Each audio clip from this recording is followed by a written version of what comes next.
পর্যায় সারণী। এই চ্যাপ্টারটা মাধ্যমিকের ভৌত বিজ্ঞানের একটা খুব সুন্দর চ্যাপ্টার। এই চ্যাপ্টারে মোট 6 নাম্বার থাকে। খুব অল্প পরিশ্রম করেই তুমি এই 6 নাম্বার পেতে পারো।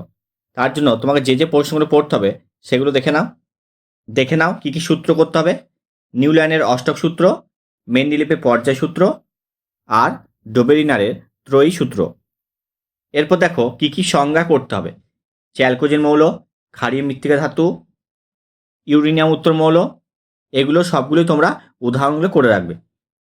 এরপর হচ্ছে অ্যাক্টিনাইড মৌল, আয়োনাইজেশন শক্তি, তড়িৎ-ঋণাত্মকতা। তারপর হচ্ছে পারমাণবিক ব্যাসার্ধ আর মৌলের পর্যায়গত ধর্ম। এগুলো কাকে বলে তোমরা ভালো করে প্র্যাকটিস করবে। পর্যায় ও শ্রেণী বরাবর কিভাবে পরিবর্তিত হয়, এই টপিক থেকে বহুবার প্রশ্ন এসেছে। দেখো কি কি করতে হবে। পারমাণবিক ব্যাসার্ধ, আয়োনাইজেশন শক্তি, মৌলের জারণ বিজারণ শক্তি, ধাতব ধর্ম আর তড়িৎ-ঋণাত্মকতা। এগুলোর প্রত্যেকটা পর্যায় ও শ্রেণী বরাবর কীভাবে পরিবর্তিত হয় তোমরা ভালো করে প্র্যাকটিস করবে। এখান থেকে একটা কোশ্চেন আসতে পারে। এরপর সব থেকে বেশি যেটা আসে সেটা হচ্ছে তোমাদের ঊর্ধ্বক্রম বা অধক্রমে সাজাতে। আমি কতগুলো তোমাদের সিরিজ দিচ্ছি, আশা করছি এর থেকে তোমাদের প্রশ্ন আসবে। সিরিজগুলো দেখে নাও।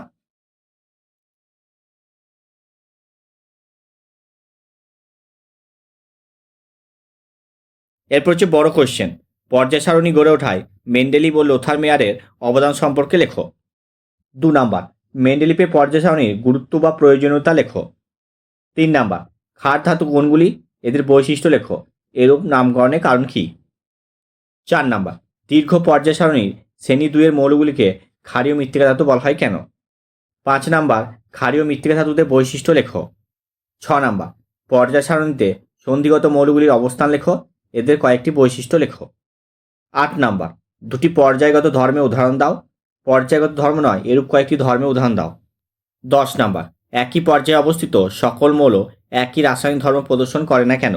11 নাম্বার, নিষ্ক্রিয় মৌলগুলি সাধারণত রাসায়নিক বিক্রিয়ায় অংশগ্রহণ করে না কেন। 12 নাম্বার, এ, বি, সি ও ডি মৌলগুলির পারমাণবিক সংখ্যা যথাক্রমে 3, 9, 11 ও 19। এদের মধ্যে কাদের বিজারণ ধর্ম সবচেয়ে বেশি, কার তড়িৎ-ঋণাত্মকতা সর্বোচ্চ, কার আয়োনাইজেশন শক্তি সবচেয়ে কম। 13 নাম্বার, এ বি সি 3টি মৌলের পারমাণবিক সংখ্যা যথাক্রমে 9, 10 এবং 12। বি একটি নিষ্ক্রিয় মৌল। প্রথম প্রশ্ন হচ্ছে এ ও বি মৌল দুটি মেন্ডেলিভের পর্যায় সারণীতে কোন শ্রেণীতে অবস্থান করে। 2 নাম্বার হচ্ছে কোন মৌলটির ধাতব ধর্ম সর্বাধিক। 3 নাম্বার হচ্ছে কোন মৌলটির তড়িৎ-ঋণাত্মকতা সর্বাধিক।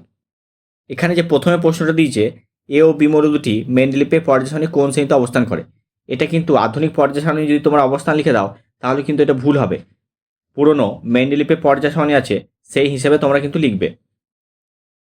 14 নাম্বার, এ বি সি 3টি মৌলের পরমাণু ক্রমাঙ্ক যথাক্রমে Z-2, Z, Z+1। এদের মধ্যে বি একটি নিষ্ক্রিয় মৌল। 1 নাম্বার হচ্ছে এদের মধ্যে কোনটি তড়িৎ-ঋণাত্মকতা সর্বাধিক, আর 2 নাম্বার হচ্ছে কোনটি আয়নায়ন শক্তি সর্বাধিক। 15 নাম্বার, এ বি সি 3টি মৌলের পরমাণু ক্রমাঙ্ক যথাক্রমে Z-1, Z এবং Z+1। এদের মধ্যে বি মৌলটি দ্বিতীয় পর্যায়ে একটি নিষ্ক্রিয় গ্যাস। 1 নাম্বার হচ্ছে পর্যায় সারণীতে এ এবং সি এর অবস্থান নির্ণয় করো। 2 নাম্বার, এ এবং সি এর মধ্যে কোনটি ধাতু এবং কোনটি অধাতু, আর 3 নাম্বার হচ্ছে ওদের যোজ্যতা কত। 16 নাম্বার, নিষ্ক্রিয় গ্যাসের আয়োনাইজেশন শক্তি খুব বেশি হয় কিন্তু ক্ষার ধাতুর আয়োনাইজেশন শক্তি কম হয় কেন।